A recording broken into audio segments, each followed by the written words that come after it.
Patna airport पर चिराग पासवान के आते ही कार्यकर्ताओं ने उनका भव्य स्वागत किया। इस दौरान मीडिया को संबोधित करते हुए चिराग पासवान ने कहा कि मुझे बंगला तो खाली करना ही था, लेकिन सरकार ने घर खाली कराने का जो तरीका अपनाया वो गलत है।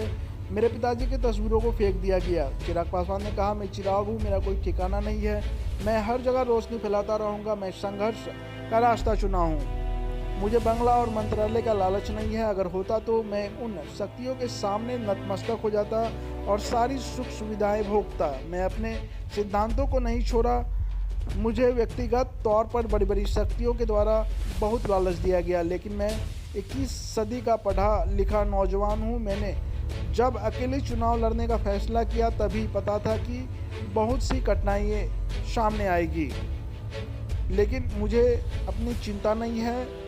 जो बिहार में ही रहकर प्रवासी कहलाते हैं, मुझे उनकी चिंता है। दूसरे प्रदेशों में जाकर जो झुग्गी झोपड़ियों में रह रहे हैं, उनकी चिंता है। मेरी लड़ाई बिहार पर राज करने की नहीं, नाज करने की है। मुझे संघर्ष की शिक्षा अपने पिता से मिली है, लेकिन मुझे सिर्फ इस बात का दुख है कि जिस तरीके से मुझे घर छोड़ना पड़ा, उस तरीके पर मुझे थोड़ी आपत्ति जरूर है। मेरे पिताजी के समय से ही उनके साथ काम करने वाले करीब 100 लोग यहाँ रहते हैं। वहाँ कई लोगों का आश्रय था। मैं आजीवन 12 जनपद में रहने के लिए नहीं कहा था। मैंने कभी मोहलत नहीं मांगा। फिर भी एक बड़े मंत्री के द्वारा मुझे बुलाया गया। मुझे आश्वासन दिया, वादा किया गया कि घर के लिए निश्चित रहिए। मैंने ये सब नहीं कहा था। तेजस्वी यादव ने कहा कि यह सारी बातें बाद में खुलेगी।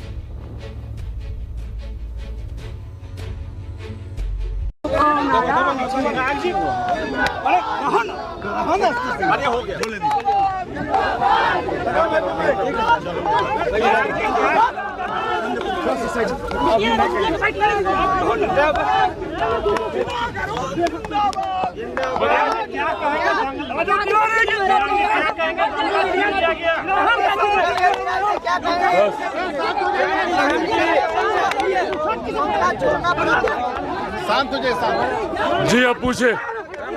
अरे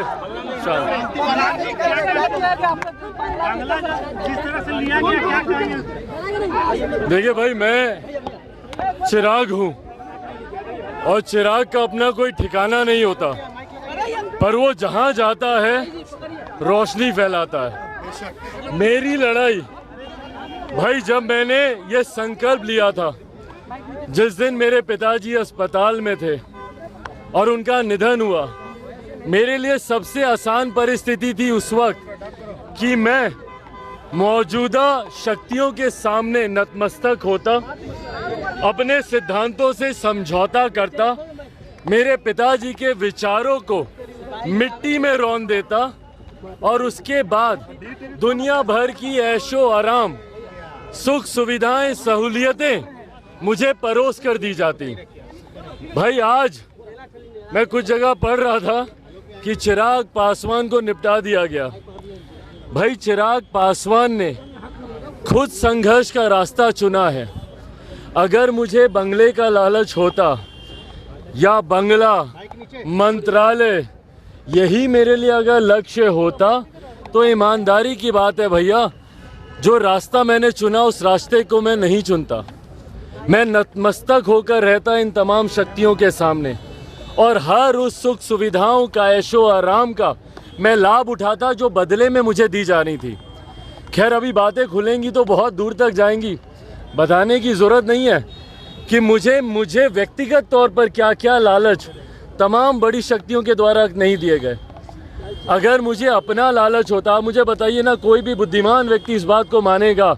और चिराग पासवान तो भैया 21वीं सदी का पढ़ा लिखा लड़का है भैया।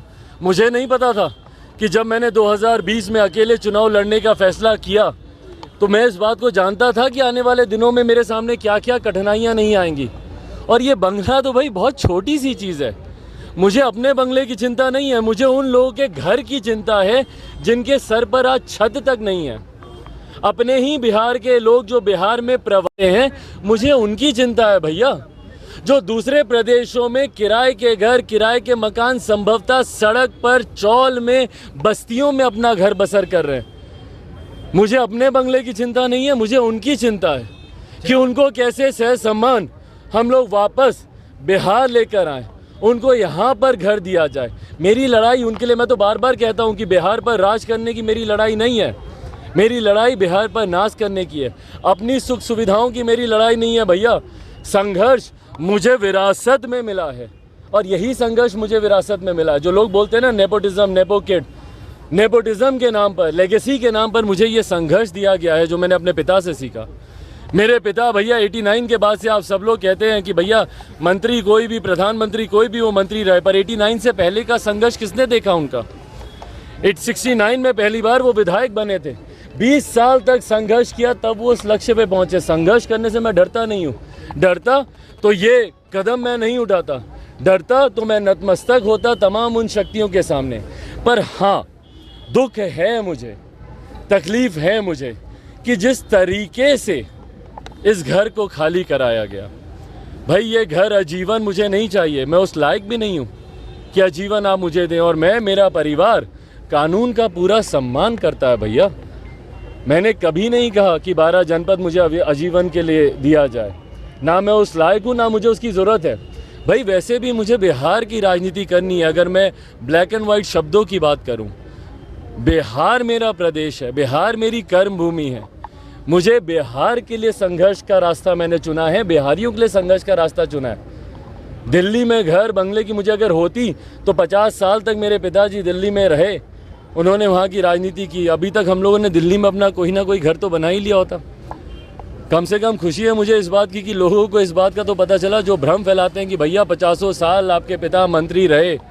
मुझे गर्व है कि वो एक ऐसे मंत्री रहे जिन्होंने अपने लिए कभी काम नहीं किया होता तो कम से कम आज अपने लिए एक वैकल्पिक व्यवस्था दिल्ली में करके रखी होती।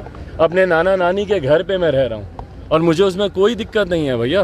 पर मुझे दिक्कत इस बात की है कि 12 जनपद जो आश्रय था, 12 जनपद जो छत थी उन तमाम गरीब, मजदूर, किसान, दलित, अल्पसंख्यक, पिछड़ा वर्ग से आने वाले लोगों के लिए एक ठिकाना था 12 जनपद। 12 जनपद में लोग जाते थे बेझिझक होकर, वहाँ पर अपने काम, अपनी रहने, अपने खाने पीने की व्यवस्था वो मान कर चलते थे कि भैया एक घर है हम लोग का 12 जनपद में। और अब हर खबर पर होगी हमारी नजर। पल पल बदलती देश और दुनिया की हर खबर पाइए सीधा अपने मोबाइल पर। ऐसे ही खबरों के लिए करें से 24 लाइव को सब्सक्राइब, साथ ही साथ दिए गए बेल आइकन को भी दबाएं। Thank you.